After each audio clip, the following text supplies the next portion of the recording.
અમદાવાદની ખ્યાતિ હોસ્પિટલ કાંડની તપાસમાં મોટો ખુલાસો થયો છે. આરોપી ડોક્ટર વજીરાણીએ 4 વર્ષમાં 7,000 સર્જરી કરી હોવાનો ખુલાસો થયો છે. સાથે જ આરોપીએ 42 દિવસમાં 221 એન્જિયોગ્રાફી અને એન્જિયોપ્લાસ્ટી કરી હતી. આ ઉપરાંત ઓક્ટોબર મહિનામાં કરી હતી 166 અને નવેમ્બર મહિનામાં 55 એન્જિયોગ્રાફી અને એન્જિયોપ્લાસ્ટી કરી હોવાનો ખુલાસો થયો છે. આરોપીએ આ તમામ સર્જરી આયુષ્માન યોજનાનો લાભ લેવા માટે કરી હોવાનું તપાસમાં સામે આવ્યું છે.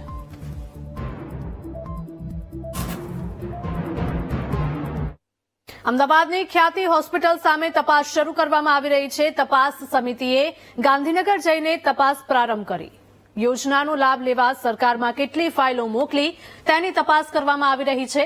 હોસ્પિટલ અંગેના તમામ ડેટા એકત્રિત કરીને તપાસ સમિતિ તપાસ કરી રહી છે. તો અત્યાર સુધી કેટલા કેસમાં યોજનાનો લાભ લીધો તે અંગે પણ તપાસ કરવામાં આવશે.